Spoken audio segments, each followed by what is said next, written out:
just stay off the roads and hunker down. All eyes on Ian, the historic storm now making its presence felt on the First Coast. From the beaches to the airport, closures are stacking up. Hold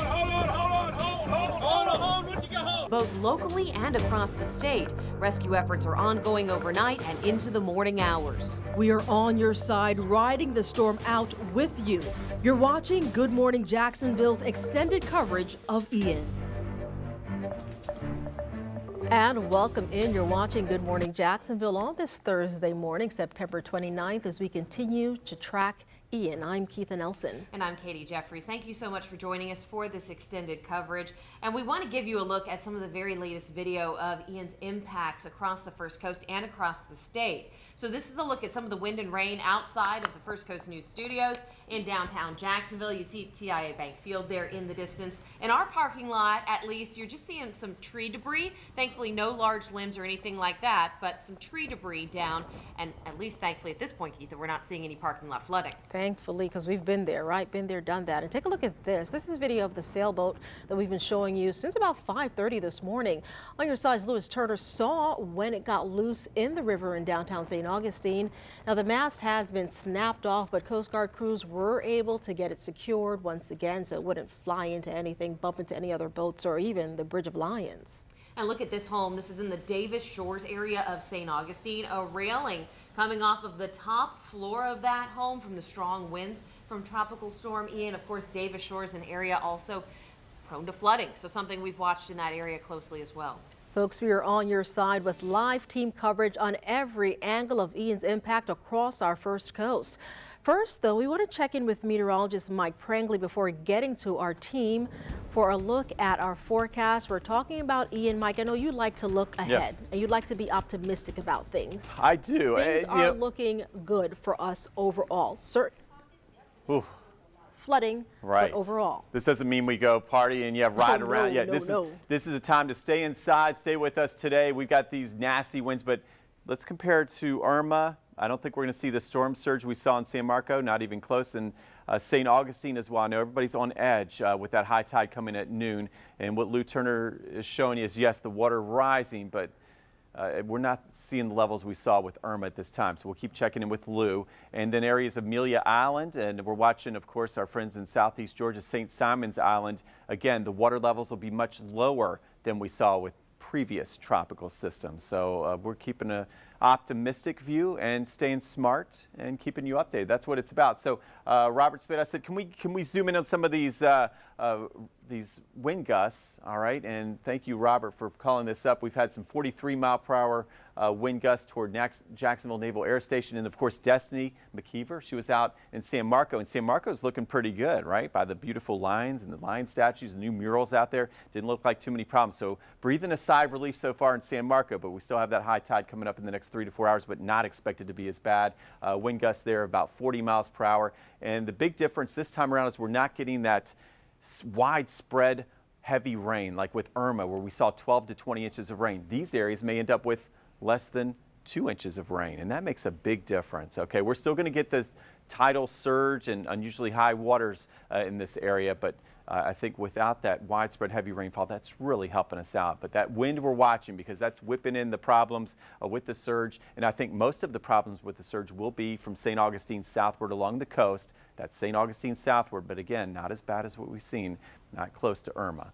We take a look at the winds right now. I like this as well. As we look at these wind gusts, Robert, it looks like more out of the north. We're seeing more of a northerly flow in the atmosphere, which is telling us we've got the center of Ian moving offshore, and we want these winds to turn more northerly because that would help lessen the severity of the surge here. So we're looking for those winds to turn from northeast to north and eventually north-northwest as we head into later on this evening before we can really all breathe a sigh of relief. Now, we take a look at the big picture. You see the shaking tower cams there. Orlando live, a lot of wind, a rough time on I-4, and of course we know what happened in southwest Florida. And we'll keep checking on our friends there as well yesterday. But today it's about tropical storm conditions here at home, and we'll continue to track these wind gusts.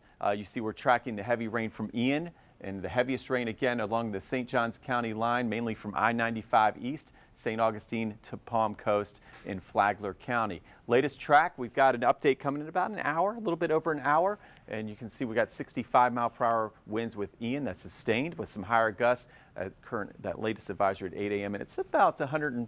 We'll call it 105 miles now southeast of St. Augustine as it moves offshore. And the big story and the big difference maker is that track staying about 100 miles or more east of Jacksonville. That's helping us out, keeping the widespread heavy flooding rain a little farther to the south and east over the ocean, which is good news, and keeping that surge much less, a good 2 to 3 feet less than we've seen with like an Irma.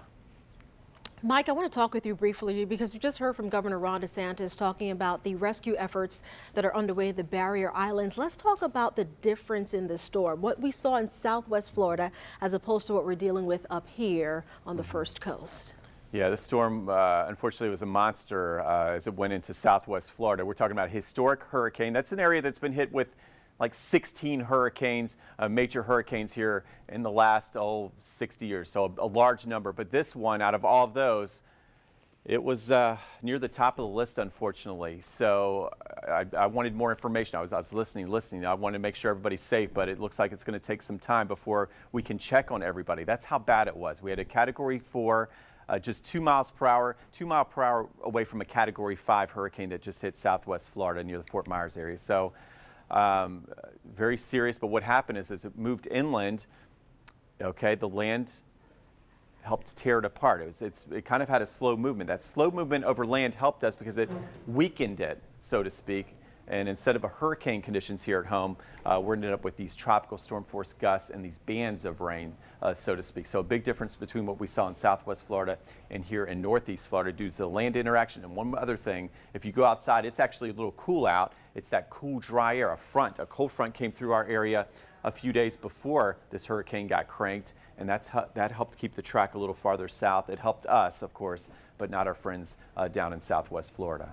And Mike, when people look at the cone, when they look at the track, sometimes I think they maybe get confused when they think maybe that's just where the storm is, within that cone. But that's just an idea of where what would have been the eye was. We're still going to see effects, even if it is tracking further east. Yeah, that's a common misconception, Katie. So the cone is really just all of the forecast errors, so to speak. Those are all the different tracks that the center of the storm can take, but the effects of these storms go far and wide outside the cone. So for instance, today, Lake City may not be seeing much rain. You're saying the cone's way out in the ocean. We're fine. No, well, you're having some very high wind gusts even out toward Columbia County, 40, 50 miles per hour. And of course, along the coast, we've seen gusts near 70 miles per hour.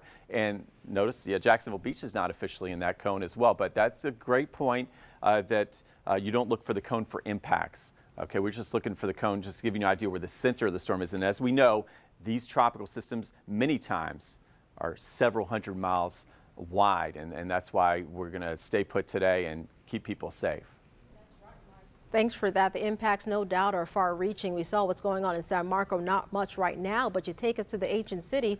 Already they're seeing flooding downtown riverfront. That's where we find First Coast News anchor Lewis Turner. He's been reporting from there all morning long. He has the very latest on the conditions in St. Augustine. Lewis Turner in St. Augustine now, and the worst of Ian now hitting Northeast Florida. Has moved across the state, and now the story here in St. Augustine will be flooding from the Intracoastal Waterway, the waterway coming up and over the seawall right now. Now, high tide is not yet for a couple of hours. We're going to get a lunchtime high tide. And when the lunchtime high tide comes, the story will be whether the water breaches and completely over and comes in and over onto the Avenida Menendez, which is A1A, one of the main thoroughfares here in St. Augustine.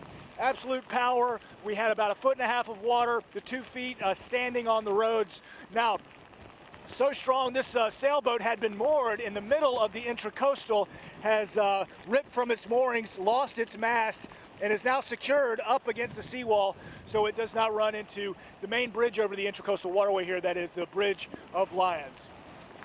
We'll watch for the flooding and the potential surge that continues with Ian. Reporting from St. Augustine, I'm Lewis Turner.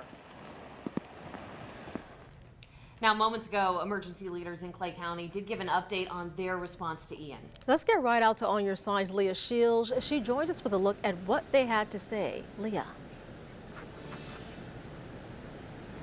You know, they had some good news. You know, people here were preparing for major flooding, and they were told, prepare ahead of time, prepare for the worst, hope for the best, okay? And the emergency management director thinks that it won't be as bad as they once thought it was. Now, he does believe we got to make it through today. We got to make it through tomorrow morning overnight. And he thinks we might even start seeing some docks underwater. I'm here in Green Cove Springs now. You can see the wind just churning up the waves here.